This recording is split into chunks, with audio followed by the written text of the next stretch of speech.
Assalamualaikum warahmatullahi wabarakatuh. Kaum muslimin, muslimat yang berbahagia, saudara-saudara semua yang dimuliakan oleh Allah. Belum lama kita sudah melalui yang namanya nisfu Sya'ban. Yang mana di nisfu Sya'ban itu, poin dari pesan nisfu Sya'ban adalah nisab adalah setengah, Sya'ban adalah bulan, setengah bulan. Jadi peringatan bahwasanya setengah bulan lagi akan berakhir, Sya'ban akan datang bulan Ramadan. Jadi dari poin nisfu Sya'ban adalah bagi yang punya utang masih ada kesempatan membayar hutang puasa. Karena diperintahkan oleh Allah. Jadi nisfu Sya'ban adalah memperingati bagi manusia siapa saja yang punya hutang puasa di bulan Ramadan masih ada kesempatan untuk membayarnya. Saudara-saudara kaum muslimin muslimat yang berbahagia. Di dalam Al-Quran seluruh ibadah diperintahkan oleh Allah. Di dalam Al-Quran ibadah pertama yang cuma satu ibadah yang diwajibkan membayar hutang yaitu puasa. Kenapa? Karena begitu dahsyatnya puasa. Bulan Ramadan ini sebentar lagi akan datang. Bahwasanya di dalam Al-Quran Allah berkata di dalam surat Al-Baqarah ayat 183, di sini dikatakan, ya ayyuhalladzina amanu kutiba alaikumussyam kama kutiba alal ladzina min qablikum la'allakum tattaqun. Jadi diserukan bagi manusia untuk melakukan puasa di bulan Ramadan. Diwajibkan oleh Allah. Sebagaimana orang-orang terdahulu sebelum kita melakukan puasa. Tanda takwa kita kepada Allah. Apa itu puasa? Puasa itu bukan hanya sekedar menahan lapar dan haus.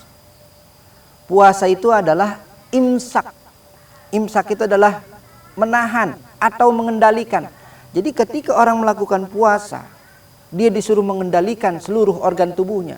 Mengendalikan nafsunya, mengendalikan perasaannya, mengendalikan sifat-sifatnya yang ada di dalam dirinya, dan mengendalikan seluruh organ tubuh di bagian kepalanya, baik secara zahir ataupun batin. Puasa bukan hanya sekedar al-imsak anil akli wasurbi, bukan hanya sekedar menahan lapar dan haus. Oleh karena itu di sini diperintahkan di puasa ini bagi siapa saja yang punya hutang, maka dia diwajibkan. Satu-satunya ibadah yang wajib mesti bayar hutang diperintahkan mutlak oleh Sang Pencipta adalah puasa. Kenapa? Karena semua ibadah ada imbalannya. Ketika itu ada seorang sahabat bertanya, ya Rasulullah, kalau puasa bagaimana? Kalau puasa urusan pribadi manusia dengan Allah. Jadi kalau orang puasa kaitannya pribadi dia dengan Allah.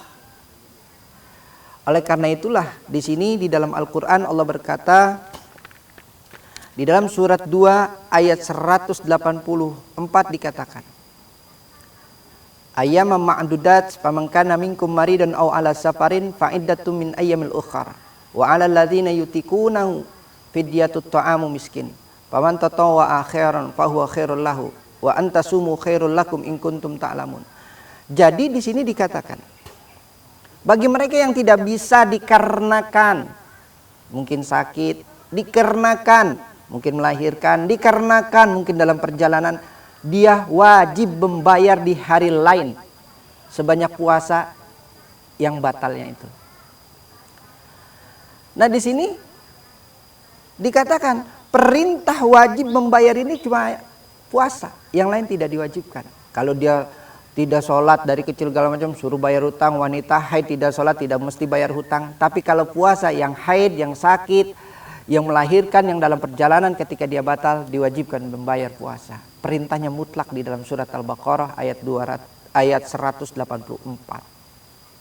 Saudara-saudara kaum muslimin dan muslimat yang berbahagia, di sini kalau orang mengerti bahwasanya puasa itu misal dia paham, dia ganti dengan puasa itu lebih bagus. Tapi kalau dia misal tidak sanggup, ya dia cukup kasih makan orang miskin. Fidyah dengan cara memberi makan orang miskin. Terus di ayat selanjutnya dikatakan Syahrul Ramadan alladzi unzila fihil Qur'an hudal linnas wa bayyinatin minal huda wal furqan. Nah, di bulan Ramadan inilah Allah turunkan Al-Qur'an. Kedahsyatannya bulan Ramadan ini turunnya Al-Quran. Ramadan ini bukan 1 hari tapi 1 bulan. Berarti dari tanggal 1 sampai tanggal terakhir dia 1 komponen. Yang mana komponen ini bercerita tentang kedahsyatan bulan Ramadan. Sehingga Rasulullah berkata, andai kata manusia tahu betapa dahsyatnya bulan Ramadan, dia berharap setiap hari adalah bulan Ramadan. Kenapa? Karena di bulan Ramadan disitulah keajaiban, kebesaran, keberkahan diturunkan oleh Allah. Di antaranya apa? Bulan Ramadan itulah turunnya Al-Quranul Karim.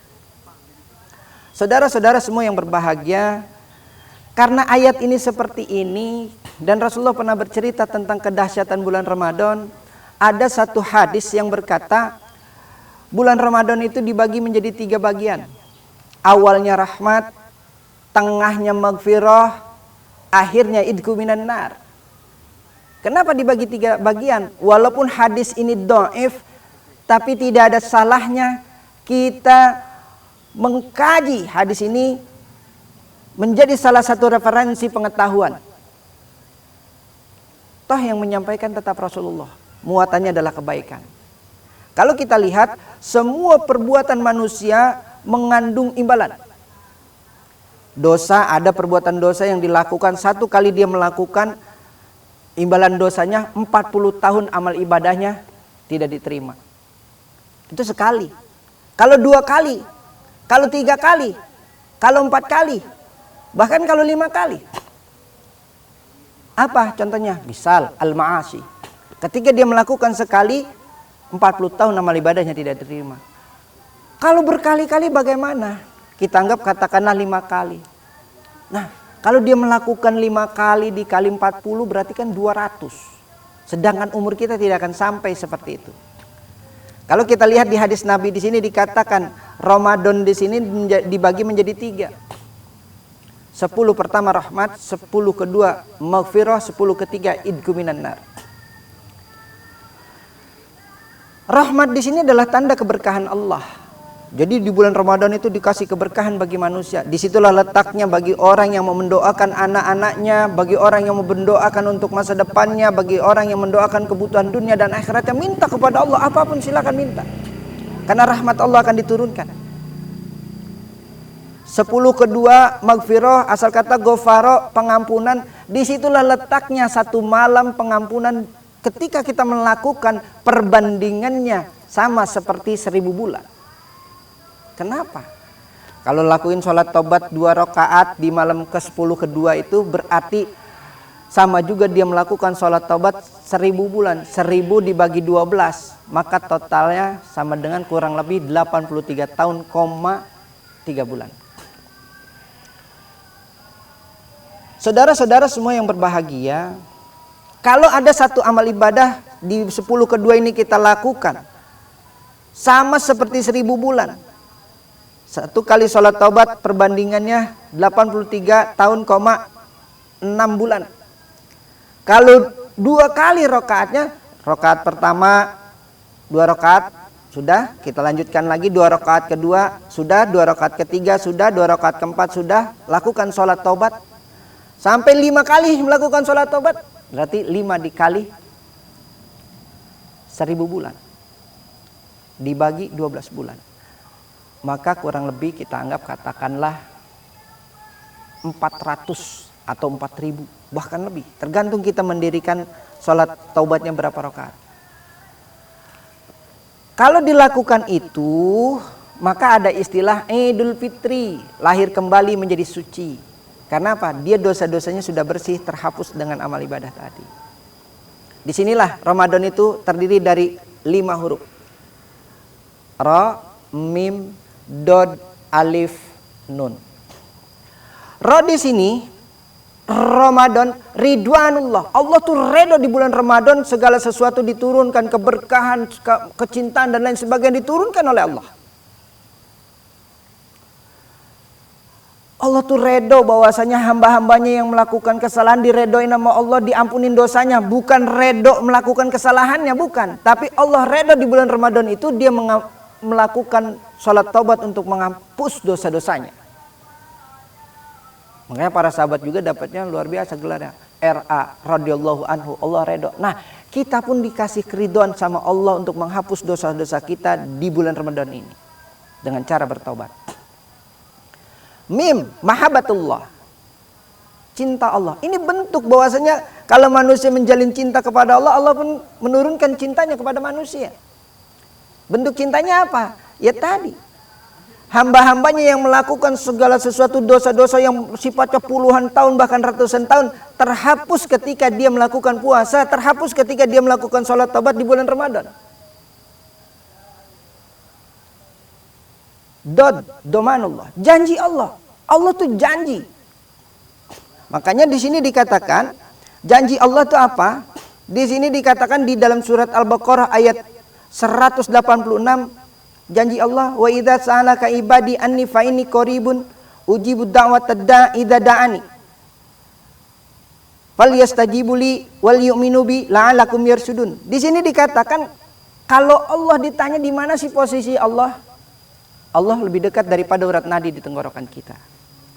Di sini pun di ayat ini dikatakan Allah akan mengabulkan doa permintaan manusia dalam waktu sesingkat-singkatnya, tapi syaratnya harus yakin kepada Allah. Saudara-saudara semua yang berbahagia, ini janji Allah ketika manusia memohon ampun kepada Allah maka dosa-dosanya terhapus, diampuni. Saya tidak bisa menghapus dosa-dosa saudara semua, teman-teman semua. Yang bisa cuma Allah. Melalui apa? Melalui permohonan pribadi masing-masing dengan sholat taubat kepada Allah Subhanahu wa ta'ala. Janji Allah sudah pasti, domanullah. Ayat Qur'annya tadi. Alifullah, kasih sayang Allah.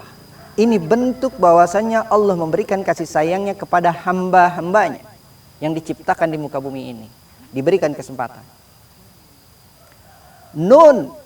Nurullah. Nah, di bulan Ramadan inilah turunnya Al-Quran, cahaya dan petunjuk Allah. Kaum muslimin muslimat yang berbahagia, saudara-saudara semua yang dirahmati oleh Allah Subhanahu wa ta'ala. Jadi kalau misalnya Ramadan ini kita paham dosa-dosa kita ini terhapus semuanya dengan cara apa? Kita melakukan sholat taubat di 10 kedua, menggapai ampunan kepada Allah. Setelah 30 hari Ramadan kita akan merayakan Idul Fitri. Id artinya lahir, Fitri artinya suci. Jadi orang itu jadi nol lagi, dosanya udah hapus. Nah ini kan kebanyakan manusia itu Ramadan kadang-kadang ada yang puasanya di awal sama di akhir, tengah-tengahnya kosong. Bahkan ada yang tidak mengendahkan puasa di bulan Ramadan. Maka Rasulullah bilang, andai kata manusia tahu betapa dahsyatnya bulan Ramadan, maka mereka berharap setiap hari adalah bulan Ramadan. Saudara-saudara semua yang berbahagia, inilah kenapa saya bilang Ramadan ini, satu hari Ramadan perbandingannya sama seperti 1000 bulan. Karena di dalam surat Al-Baqarah tadi, Sahrul Ramadan alladzi, dibilang di bulan Ramadan ini diturunkannya Al-Quran. Jadi karena diturunkan satu di bulan itu, kalau diberatnya dari tanggal 1 sampai tanggal 30 ini adalah bagian dari bulan itu, maka sebetulnya satu hari bulan Ramadan itu sama mulianya. Kaum muslimin muslimat yang berbahagia, mari kita sambut kedatangan bulan Ramadan, berpuasalah, gapailah rahmat Allah, gapailah maghfirah Allah, gapailah idku minan nar yang Allah janjikan, sehingga kita lahir kembali menjadi suci dan kita terhapus dosa-dosa yang kita perbuat selama ini. Saya kira demikian. Kurang lebihnya saya mohon maaf. Billahi taufiq wal hidayah. Wassalamualaikum warahmatullahi wabarakatuh.